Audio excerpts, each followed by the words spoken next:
I'm at the Miami Gun Show this Sunday, and this is the kind of vehicles we got here.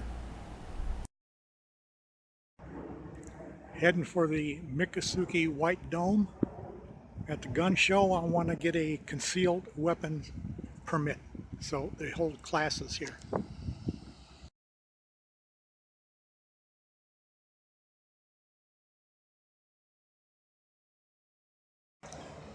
Well, that's the dome where the gun show is. They have a lot of other events at the Miccosukee property, and that's the Miccosukee police car.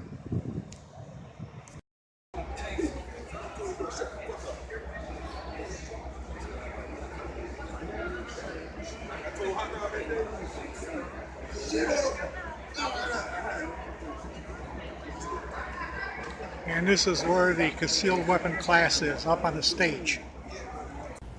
After a 2-hour course, I received my certificate of completion and ready to submit. I'll give you some quick highlights of the course I took, the concealed weapon course for Florida. And they started off with, if you shoot somebody, expect to be sued.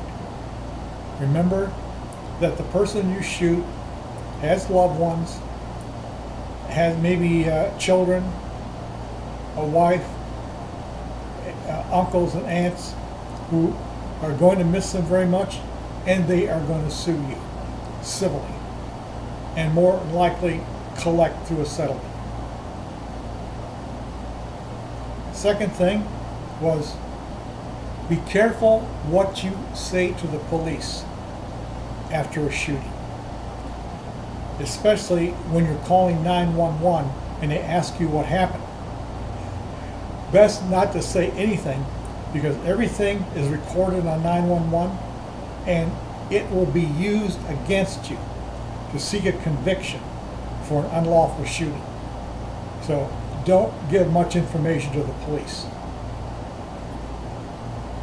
And another point the instructor made was, if you shoot and you kill someone or cripple them, you are never going to forget it. It's going to be on your mind for the rest of your life. So consider that when you consider carrying a concealed weapon. And the next point made, be a coward in a situation where you might have to pull a gun. If you can, run away. That's the best thing to do. Only if you are trapped and you have no choice, then use your weapon. Another point was, in a friendly situation, when someone wants to show you their gun and they hand it to you, don't take it. Make double, triple sure that firearm is unloaded. Look it over.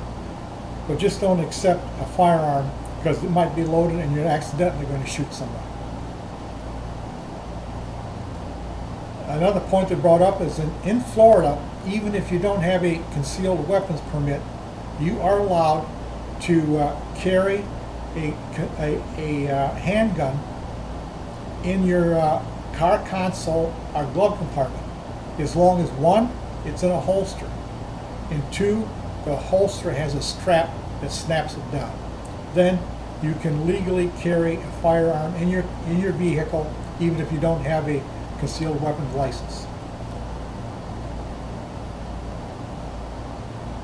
And another thing is, if you get pulled over for a traffic incident or whatever, immediately tell the officer that you have a concealed weapon.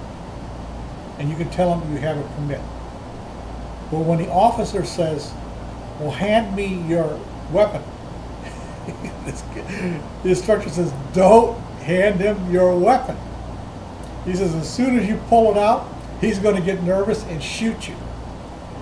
You just tell the officer, I'm sorry, I don't want to hand you my weapon. You can take it from me. Whatever you want to do, I'll do it.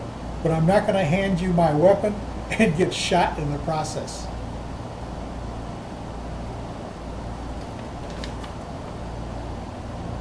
and he was relating a story. And this is what problems of carrying a concealed weapon. Someone was in like a Walmart shopping, and they reached up for something, and they had their their pistol in a holster on their belt. And when they reached up, their shirt exposed the gun.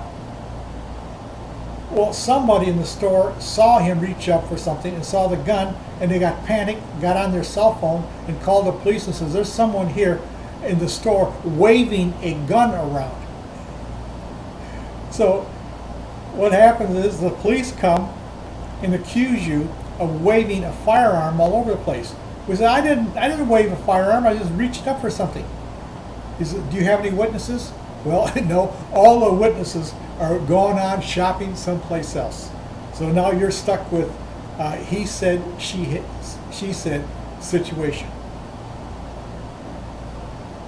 He's giving a story about in California, the gun laws are so screwy, is that you can't have more than 10 rounds in your semi-automatic weapon. That's it, maximum 10 rounds. But it says you can have 10 ammunition clips. That's no problem. And at the end of this course, it was about 2 hours, we had to fire a gun. It was very interesting. They had a revolver, and it was almost a cap gun, made more noise than this thing did. And we had to put on head ear mufflers. And I fired it, and it goes down into a tube, a PVC tube, and I guess in a little sandbox at the end.